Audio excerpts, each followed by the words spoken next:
Hello everyone, स्वागत है आप सभी का आपके अपने YouTube channel the future coaching में, जहां आप हमारे साथ तैयारी कर रहे हैं अपने वनडे एग्जाम्स के लिए। देखिए स्टूडेंट्स, एक चीज है कि आप हमारे साथ पढ़ रहे हैं। मैं आपको क्या पढ़ा रही हूँ? हिंदी, राइट। तो आपको जैसा कि पता है कि हिंदी में हम पहले भी बता चुके हैं कि हिंदी एक ऐसा सब्जेक्ट है, ये एक पूरा तरह से किसकी तरह होता है, ये मैथ की तरह होता है। जैसे मैथ्स में किसी भी गलती के लिए नंबर जो है वो केवल गलती के लिए कटता है, इसी तरह हिंदी में होता है। अगर आपने वहां पे मात्राओं का, उनके अर्थ का पूरी तरह से आपने ध्यान रखा है तो आपके नंबर कहीं पे भी कटने वाले हैं नहीं। और रही बात आपके वनडे एग्जाम की कंपटीशन की, तो यहाँ पे आपको कुछ भी डिस्क्रिप्शन नहीं देना है, लेकिन आपको यहाँ पे चीजों को पहचानना है ना। आपको उसमें मात्राओं का ज्ञान होना इसीलिए बहुत ज्यादा जरूरी है। आपकी खुद की एक ऐसी भाषा है, मातृभाषा है, राजभाषा है, आपके राजकीय कार्यों में ये इस्तेमाल की जाती है। तो केवल इस पर्पज से नहीं कि मुझे एग्जाम पास करना है, इस पर्पज से भी आपको पढ़ना चाहिए कि ये हमारी भाषा है और हमें हर एक भाषा का, अपने देश के अंदर बोली जाने वाली अधिकतर भाषाओं का ज्ञान हमें होना चाहिए।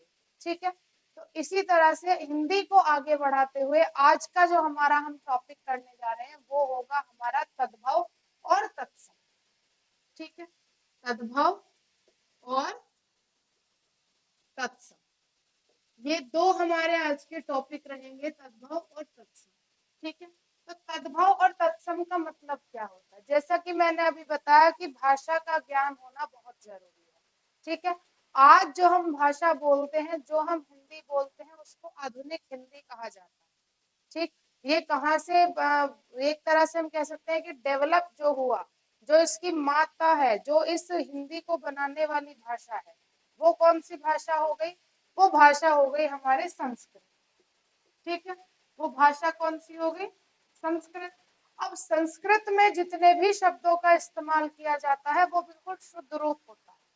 अब संस्कृत से हमने बदलते बदलते, संस्कृत से हम फिर हमने पाली भाषा में आए, पाली से फिर प्राकृत भाषा में आए, प्राकृत से फिर अपभ्रंश भाषा में आए, अपभ्रंश से फिर पुरानी हिंदी में आए, पुरानी हिंदी से अब हम आधुनिक हिंदी में। तो यहाँ तक आते आते आते आते जितना भी बदलाव हुआ भाषा में, उसी को हम क्या कहते हैं? तद्भव और तत्सम कहते हैं। उसी परिवर्तन को हम कहा जाता है कि वो हमारा क्या है? तद्भव तत्सम हो जाता है। लेकिन कुछ शब्द हमारे ऐसे होते हैं कि हम आज भी उन्हें संस्कृत भाषा की तरह ही इस्तेमाल करते हैं, उनमें कोई भी विकार, कोई भी परिवर्तन नहीं हुआ है। तो समझते हैं कि तद्भव क्या है और तत्सम क्या है। ठीक है, अगर हम बात करें तत्सम की, तो तत्सम ऐसे शब्द होते हैं जो संस्कृत भाषा से लिए गए हो, यानी कि बिल्कुल शुद्ध रूप जिनको हम कहते हैं। तो इसकी परिभाषा क्या कहती है कि ऐसे शब्द जो संस्कृत भाषा के रूप में ज्यों के त्यों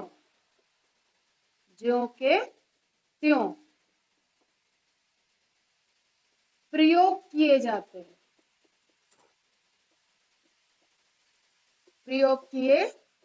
जाते हैं, उन शब्दों को क्या कहते हैं? तत्सम शब्द कहते हैं।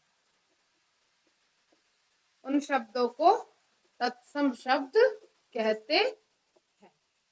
ठीक है, सीधी सी बात है। अब जो ये हम बात कर रहे हैं कि ये बिल्कुल ऐसे के ऐसे ही प्रयोग किए जाएंगे, तो ये हमारे किस भाषा में प्रयोग किए जाते हैं? हमारे हिंदी भाषा में प्रयोग किए जाते हैं। शब्द किसके हैं? संस्कृत भाषा के, लेकिन हम उन्हें जैसे संस्कृत में बोल रहे हैं वैसे ही हम उन्हें हिंदी में भी बोल रहे हैं। तो ऐसे शब्दों को हम क्या कहते हैं? वो हमारे कहलाते हैं तत्सम शब्द। क्या कहलाते हैं? तत्सम शब्द कहलाते हैं। क्लियर है इतनी बात? ठीक है, कैसे? जैसे हमने कह दिया आम्र। ठीक है, वैसे आम्र क्या होता है? आम्र को अगर हम आम कहते हैं अम्बेडकर, लेकिन इसका सही मीनिंग क्या होता है? आम्र होता है। हमने कह दिया कर्म, या हमने कह दिया कर्ण। ठीक है, हमने कह दिया कृष्ण, तो ये हमारे तत्सम शब्द हो गए। अब इन्हें आप चाहे संस्कृत में इस्तेमाल करो, इन्हें चाहे आप हिंदी में इस्तेमाल करो, ये रहने यही है। ठीक है, आम्र में थोड़ा सा परिवर्तन है, लेकिन आम्र को अधिकतर आम्र ही कहा जाता है। ठीक है, तो ये चीजें हमें क्यों जाननी है, तद्भव तत्सम हमें क्यों जानना है, वो हमें इसलिए जानना है ताकि हम हिंदी भाषा का जो प्रयोग है वो अच्छी तरह से कर सकें। ठीक है, हमें पता होना चाहिए कि हम किन शब्दों को गलत बोलते हैं या किन शब्दों को हम सही बोलते हैं, कौन से हमारे बिल्कुल मूल शब्द हैं और किनको हमने परिवर्तित करके क्या कर दिया, बदल के अब उन्हें हमने दूसरी तरह से बोलना शुरू कर दिया। ठीक है, तो ये क्या होता है, हमारा तत्सम शब्द होता है। ठीक, अब दूसरी चीज तत्सम शब्द के लिए ही आ जाती है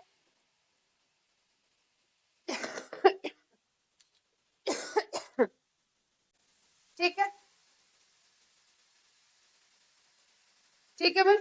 तो दूसरी चीज हमारी तत्सम शब्द के लिए आ जाता है कि जिन शब्दों को आवश्यकता अनुसार, जिन शब्दों को आवश्यकता अनुसार,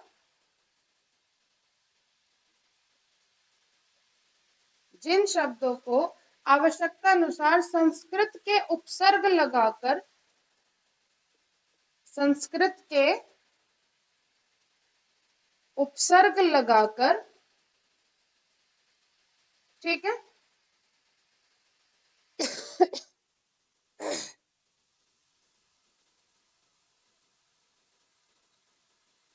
ठीक है, संस्कृत के उपसर्ग लगाकर, प्रत्यय लगाकर,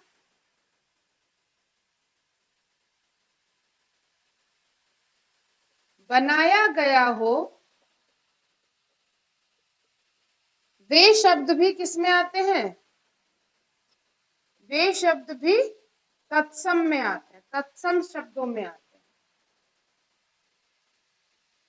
ठीक है, वे शब्द भी किसमें आते हैं, तत्सम शब्दों में आते हैं। क्लियर है इतनी चीज? ठीक है, जैसे उदाहरण से पहले एक चीज बता दूं कि तत्सम शब्द जो होते हैं वो हमारे कई तरह के हो जाते हैं। जैसे हमने कह दिया कि जो संस्कृत में जो के क्यों प्रयोग किए गए, दूसरा हमने कह दिया कि शब्दों को आवश्यकता अनुसार संस्कृत के ही शब्द हैं, संस्कृत के ही उसमें उपसर्ग प्रत्यय लगाकर उनको क्या क्या हो, बनाया गया हो, तो वो सब शब्द भी हमारे किस में आएंगे, तत्सम शब्दों में आएंगे। ठीक है, जैसे हमने क्या कह दिया, जैसे हमने कह दिया आकाशवाणी, ठीक है, हमने कह दिया प्रौद्योगिकी, ठीक है, प्रौद्योगिकी, ठीक है, आकाशवाणी हो गया, प्रौद्योगिकी हो गया। तो ये हमारे शब्द जो होते हैं इनमें क्या लगाया गया है, उपसर्ग का प्रयोग किया गया है, प्रत्यय का प्रयोग किया गया है। ठीक है, इक प्रत्यय लगाया है, इकी प्रत्यय लगाया है, प्रो लगाया है, आ लगाया है, ठीक है, आ उपसर्ग लगाया। तो जहां पे हमने संस्कृत के ही उपसर्गों का इस्तेमाल किया, संस्कृत के ही प्रत्ययों का इस्तेमाल किया, उन्हीं शब्दों को बनाकर जो हमारे क्या हो गए, वही हमारे कैसे हो गए, उन्हें हम तत्सम शब्द ही कहेंगे, उनको तद्भव शब्द में काउंट नहीं किया जाएगा। क्लियर है इतनी चीज? यहाँ तक की चीजें समझ में आती हैं? ठीक है, ठीक है। अब जैसे हम एक शब्द बोलते हैं दूरदर्शन, ठीक है, दूरदर्शन हमने कह दिया, ठीक है, आयुक्त हमने कह दिया, तो ये सारे शब्द हमारे कैसे हैं, ये हमारे तत्सम शब्दों में ही आते हैं। ठीक, और तत्सम शब्दों का क्या मतलब हो गया कि जो के त्यों लिए गए, और हिंदी भाषा में भी उनका ऐसे ही इस्तेमाल हो रहा है। ठीक है, क्लियर है इतनी चीज? यहाँ तक कोई दिक्कत नहीं, इसको जरा नोट कर लेंगे, आगे चलते हैं। ठीक है, हमने तत्सम शब्दों की पहली दो परिभाषाओं को पढ़ा। ठीक, अब तीसरी परिभाषा क्या कहती है कि भाई अगर प्राचीन काल में ही, संस्कृत काल में ही कुछ विदेशी शब्दों को किसी भी स्रोत से लेकर संस्कृत भाषा ने अपना लिया हो उसी समय, ठीक है, तो ऐसे शब्द भी किसमें आते हैं, तत्सम शब्दों में आते हैं। ठीक है, परिभाषा लिखते हैं तीसरे नंबर की कि यदि संस्कृत काल में ही, संस्कृत काल समझते हैं, जब संस्कृत का काल रहा होगा, जब सबसे ज्यादा भाषा इस्तेमाल की जाती होगी? जब संस्कृत भाषा काल में ही जिन शब्दों को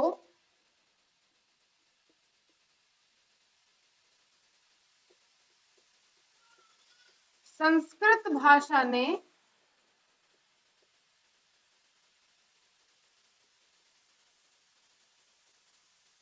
यानी कि विदेशी स्रोत से या अन्य स्रोत से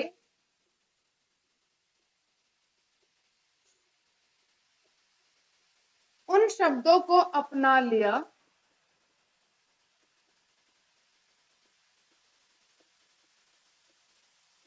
तब वे शब्द भी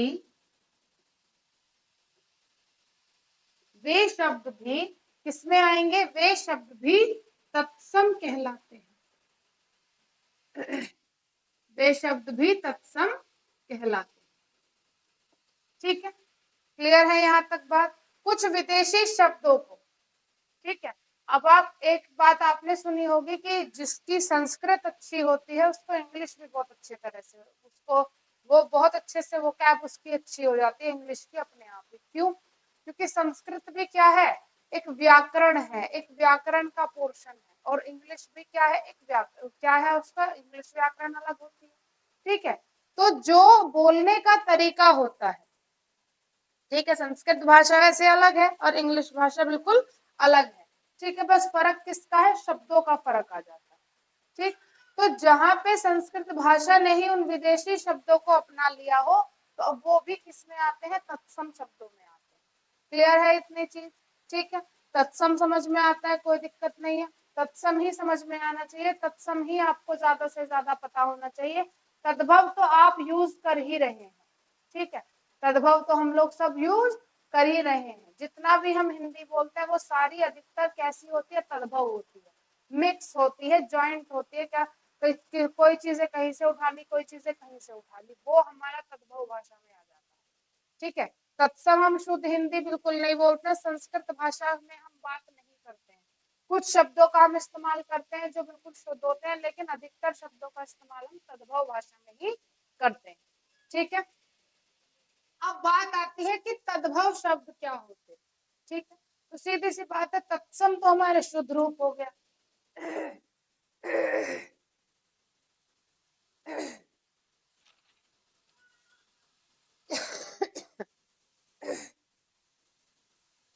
ठीक है, तो तद्भव कैसा होगा? तद्भव होगा अशुद्ध रूप, जोड़ तोड़ के घिस पिट के बनाए गए शब्द। ठीक है, हाँ, इसके हम उदाहरण देख लेते हैं। इसके उदाहरण कौन कौन से आ जाते हैं? जैसे हमने कह दिया दिनार, सिंदूर। ठीक है,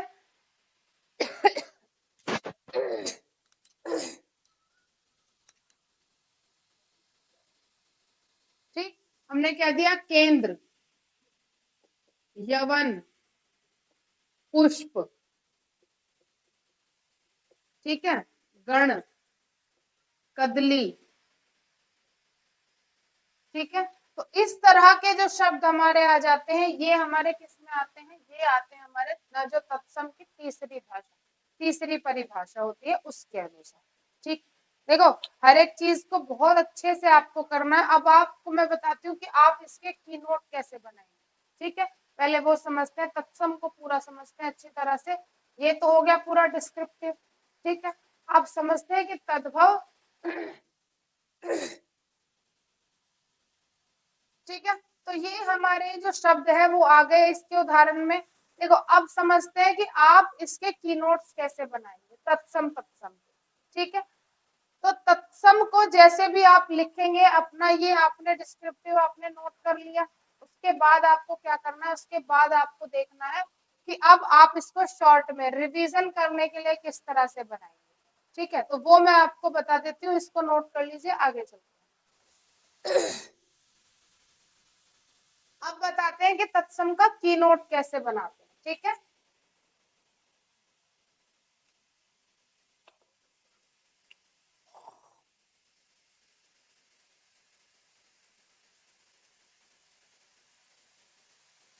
देखो आपने लिखा तत्सम, ठीक। अब इसमें कुछ बच्चे क्या करेंगे, कुछ ने लिख लिया केवल शुद्ध रूप है, ऐसा नहीं लिखना है। आपको क्या लिखना है, संस्कृत भाषा के शब्दों का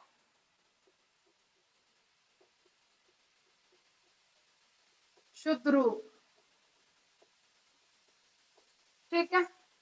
दूसरा, परिभाषा को शॉर्ट में कैसे लिखेंगे कि संस्कृत के उपसर्ग प्रत्ययों से बने शब्द, संस्कृत के उपसर्ग प्रत्ययों से बने शब्द। तीसरा पॉइंट कैसे लिखेंगे, संस्कृत भाषा द्वारा अपनाए गए विदेशी शब्द, ठीक है। तीनों के आप क्या लिखते चलेंगे, उदाहरण लिखते चलेंगे। यहाँ पे जैसे आपने लिख दिया अग्नि, ठीक है, उपसर्ग प्रत्ययों से बने लिख दिया आकाशवाणी, और इसमें आपने लिख दिया सिंदूर, याद रहेगा, ठीक है। क्योंकि आपने ये तीनों शब्द एक एक यहाँ लिख लिए, इन तीनों के शब्दों का डिस्क्रिप्शन आपने अपने साइड में पढ़ रखा है इसको साइड में लिखते हुए चलना, ठीक है। तो इससे क्या हो जाएगा, आपको बिल्कुल आसानी हो जाएगी, चीजें बिल्कुल आसानी से याद रहेंगी, ठीक है। अब चलते हैं तद्भव की तरफ, ठीक। ये तत्सम का की नोट हो गया, ठीक है, तत्सम का की नोट हो गया।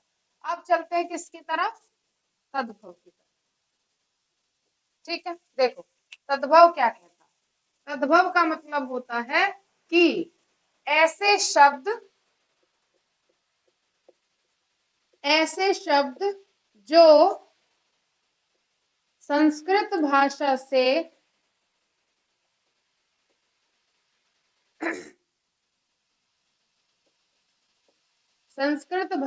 से परिवर्तित होकर या कहते हैं घिस पिटकर, है ना, घिस पिटकर जो हिंदी भाषा में इस्तेमाल किए जाते हैं, हिंदी भाषा में प्रयोग किए जाने वाले शब्द, प्रयोग किए जाने वाले शब्द, ठीक है, उन्हीं को हमने क्या कहा, तद्भव शब्द का। शब्दों को क्या कहते हैं, तद्भव शब्द कहते हैं, तद्भव शब्द कहते हैं, ठीक है। क्लियर है इतनी चीज। तो ये हमारा क्या हो गया, ये तद्भव की बात हो गई कि भाई ये क्या है, ये तद्भव है, ठीक है। तद्भव जब भी लिखेंगे तो उसमें हलंत आता है द, ठीक है, द आधा चलता है। तो जो ऐसे शब्द जो संस्कृत भाषा से परिवर्तित होकर, यानी कि वहां से घिस पिटकर, संस्कृत से पाली में आए, पाली से प्राकृत में आए, प्राकृत से फिर अपभ्रंश में आए, अपभ्रंश से फिर पुरानी हिंदी में आए, पुरानी हिंदी से फिर आधुनिक हिंदी में आए। तो वहां से संस्कृत से बदलते बदलते बदलते बदलते बदलते बदलते आज जो हम जिन शब्दों को हम तोड़ फोड़ के इस्तेमाल करते हैं, वही हमारे क्या कहलाते हैं, तद्भव शब्द कहलाते हैं, ठीक है। जैसे हमने आम्र का आम कर दिया, गृह का घर कर दिया, ठीक है, और किसका आम्र कर दिया, आम्र का आम कर दिया, गृह का घर कर दिया, ठीक है। हम कहते हैं कि भाई कर्ण है, ठीक, कर्ण का क्या कर दिया हमने, कान कर दिया, ठीक है। क्लियर है बात। तो ये क्या हो गया, ये हमने सही शब्द ये था, तोड़ फोड़ के ये बना लिया, सही शब्द ये था, तोड़ फोड़ के ये बना लिया, इसका ये बना दिया, ठीक है। नेत्र का चक्षु कहते हैं, चक्षु का आंख बना दिया, ठीक है, चक्षु का क्या बना दिया, आंख है, नेत्र का आंख बना दिया, ठीक है। कर्ण का कान बना दिया, है ना, इनको केश कहते थे, इनको बाल बना दिया, ठीक। तो इन शब्दों का जो परिवर्तन है, ठीक है, ये हस्त होता था, हस्त है, इसको हस्त को क्या कहने लगे, हाथ कह दिया, ठीक है। पैर है, ठीक है। तो ये पैर को भी क्या कहते थे, क्या होता है कि पैर का भी हमने, ये पैर भी क्या है जो हम पैर बोलते हैं, पैर नहीं होता, इसका भी संस्कृत भाषा में अर्थ अलग होता है और हमने इसको तोड़ फोड़ के अलग बनाया। ठीक है, तो ये सारी बातें किसकी होती है, तद्भव की होती है। ठीक है, तो इसका भी आप की नोट की तरह इसको लिखेंगे। शॉर्ट में कैसे लिखते हैं, यहाँ पे लिख लेना। इसका की नोट आप लिखेंगे कि भाई संस्कृत भाषा से, या लिखिए संस्कृत भाषा के परिवर्तित, परिवर्तित, परिवर्तित भी कैसे, अपने अनुसार, हमने भाषा को अपने अनुसार बदला, अपने अनुसार परिवर्तित होने वाले, परिवर्तित होने वाले शब्द। ठीक है, अब यहाँ पे सबसे बढ़िया एग्जाम्पल लिखेंगे आप, आम और आग, क्योंकि आपने अग्नि ऊपर तत्सम में बताया है, तो अग्नि का हमने क्या बना दिया, आग बना दिया, आम्र का हमने क्या बना दिया, आम बना दिया। ठीक है, क्लियर है इतनी चीज, यहाँ तक कोई दिक्कत, तद्भव तत्सम समझ में आता है। आगे चलते हैं।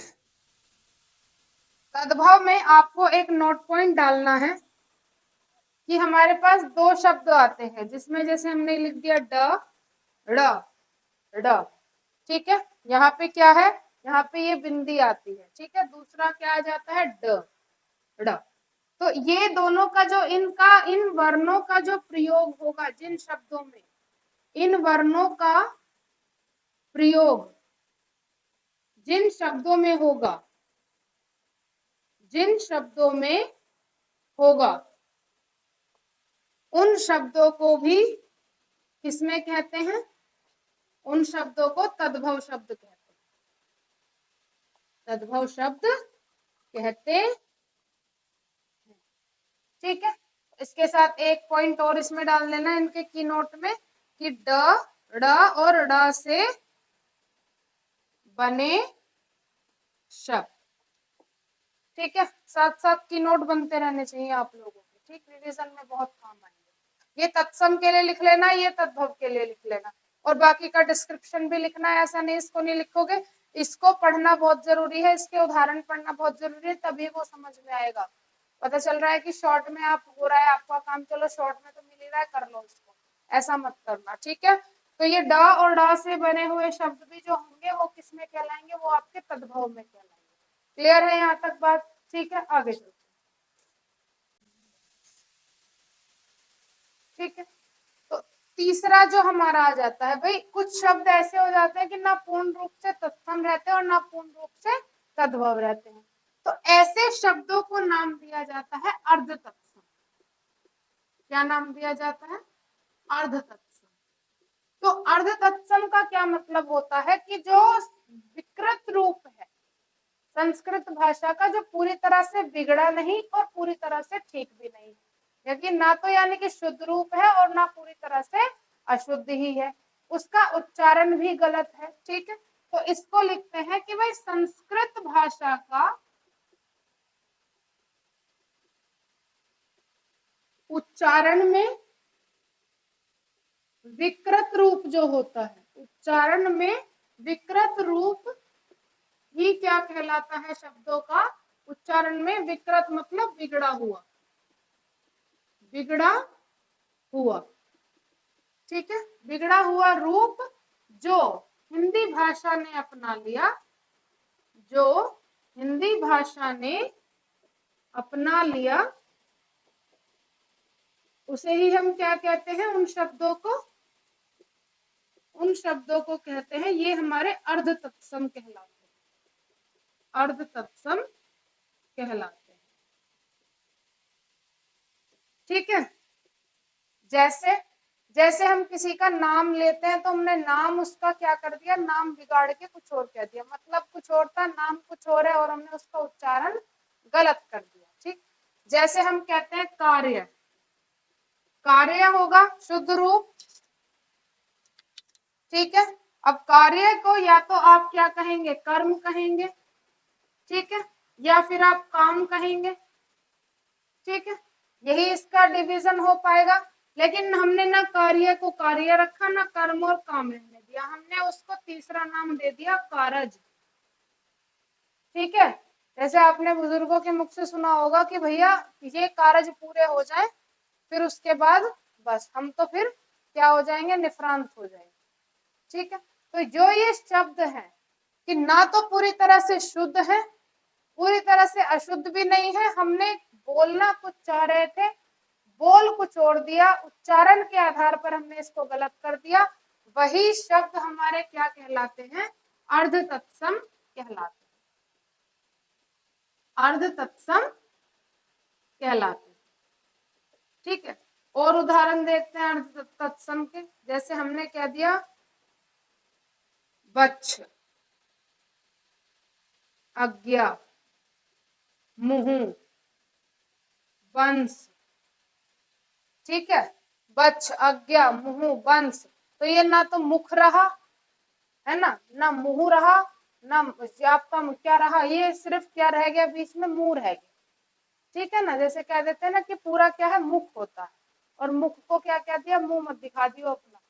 ठीक है ना, तो ये जो मुंह है ये कैसा है, ये अर्ध तत्सम है। वंश ये अर्ध तत्सम है। आज्ञा पूरा होता है आज्ञा, है ना, आज्ञा लेना, आज्ञा देना, तो ये क्या हो गया, आज्ञा। उच्चारण के आधार पर जो हमने गलतियां की उसी को हम क्या कहते हैं, अर्ध तत्सम। ठीक है, अब इसमें दो नाम आते हैं, उन दोनों नामों को जरा ध्यान रखिएगा। ठीक है, एक आते हैं डॉक्टर गियर्सन, डॉक्टर गियर्सन, और दूसरे आते हैं डॉक्टर चटर्जी। ठीक है, इन दोनों ने अपनी एक परिभाषा दी है, तो इनके अनुसार, डॉक्टर गियर्सन और चटर्जी के अनुसार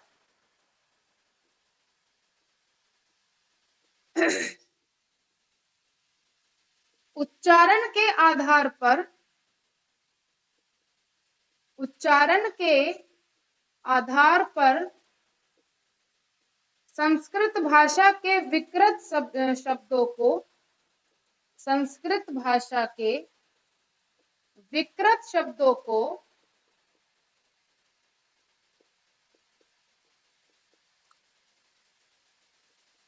क्या कहते हैं, अर्ध तत्सम कहा जाता है।